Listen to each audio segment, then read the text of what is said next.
Tony Thedford is a criminal defense and civil rights attorney in Chicago, and Tanetta Thompson is a trial attorney for the city of San Francisco's Department of Police Accountability. Good to have you both here. First, I want to get your reactions. Tanetta, I'll start with you. Yes, today's verdict was absolutely tremendously impactful for these victims of sexual assault.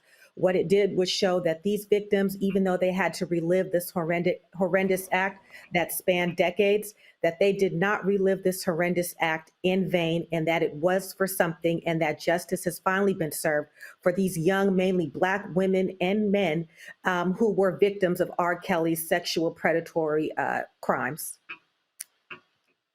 Tony, are you surprised he was convicted? No, not at all. In fact, the word I would use is expected.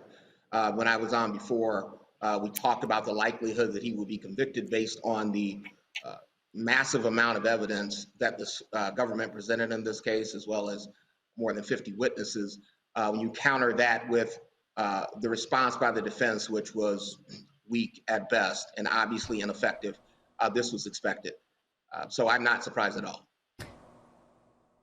And I really want to go over what happened there, because Kelly was convicted of 1 count of racketeering and 8 counts of violating the Mann Act, which prohibits sex trafficking across state lines. I think this is still confusing to some people.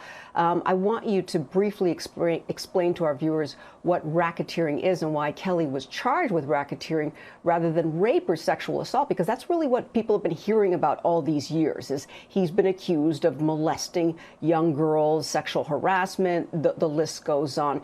Tanetta, can you break that down for us?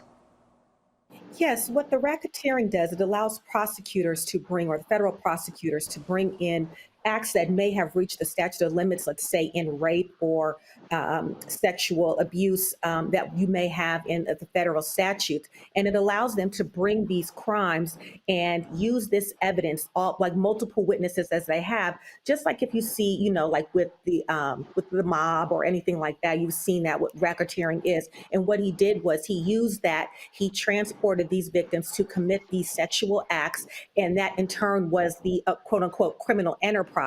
And what the prosecutors were able to do is able to say, because you've crossed these state lines, you're using minors, you're using these victims to cross state lines in order to further your deviant acts, we therefore can charge you with racketeering, which otherwise may have ran its course or statute of limitations.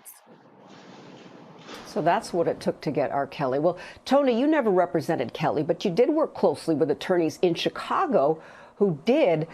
What are your thoughts on this conviction? What do you think the legal minds in Chicago are saying about this tonight? Well, I think initially it's a great sense of finality, at least on some level, that he was found guilty and convicted. Again, these allegations have been in the ether now for decades. The case was tried here back in 2009, where he was acquitted, but many of the same sort of allegations were raised in that case even back in 2009. I think what's interesting for us here in Chicago is that he still faces federal charges here in Chicago. In fact, was held in custody here and has been held in custody here for Chicago for since he was charged here. He was only taken to New York to stand trial on those charges that where we just got the guilty verdict. So I think the center of attention will be back here in Chicago regarding R. Kelly and how the government proceeds in that case. And then there's the Minnesota matter, which is the state court matter, which is still pending. So although this brings finality to this case, prior to sentencing, of course, he still has many mountains to climb. Yeah, he sure does. So this trial, though, took more than a month, and the jury came back after just about 9 hours of deliberations between Friday and today, Monday. So what does that say about both the prosecution's case and Kelly's defense? Tanetta, I'll start with you.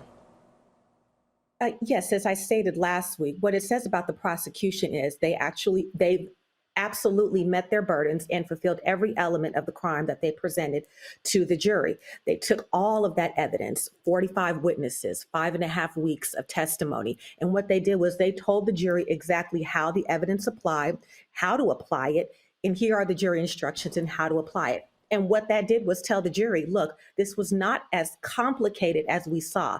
The Prosecution basically laid it all out for us, and all we had to do was basically certify, go through the evidence, make sure that it fit and applied, and that each and every element of the crime was satisfied for them to return the guilty verdicts for racketeering. So, And Tony, what it said I about, want to hear your thoughts about I'm sorry, go ahead, finish. Tanetta, go ahead. oh no, that's fine. Tony can answer that part. Sure, Which absolutely. question? And Tony, I was just going to ask you, I was wondering about the actual prosecutors' closing arguments because it took so long and people were wondering about that. But please go ahead and weigh in. In terms of the length of time, the prosecutors have the burden of proof. And so they typically err on the side of giving us more than we need, particularly federal prosecutors. And so it was no surprise to me that they would take this amount of time to close the case. But they did have 50 witnesses and 5 weeks of evidence as well. So they were not dealing with, Tanetta just indicated that they did a good job of simplifying it for the jury with jury instructions in their argument. But the case itself was complex. And when you're essentially taking, you know, defunct charges or charges that have run their statute of limitations and creatively molding them under the RICO statute, which is essentially a statute first conceived to combat organized crime. I think that it was a Herculean job. And so when it was their time to argue, it did not surprise me that they would take every second that they could to make their point. Tonight, I just want to take a moment to talk about what it took to get to this point. The women who came forward and talked about these charges and what happened to them. Tell us what it says about the legal system and what it took to get to this point, and all these women who came forward and had to sit there in court and talk about these awful things that happened to them. Yes, and as a prosecutor and working with vulnerable victims in the past, what it takes is for you to reassure your survivors, your victims, that they are not alone in this. And I think that's what the prosecution tried to instill not only to the survivors, but as well as the jury as well, that you are not alone in this, that even though it happened a long time ago, that your voice matters, your voice will be heard, and your voice will contribute to the justice that needed to be served in prosecuting and convicting R. Kelly in this matter. That what he done for you would not go unpunished because of his status, because of his fame, because of his notoriety, and that he had already gotten off in 2009 in Chicago.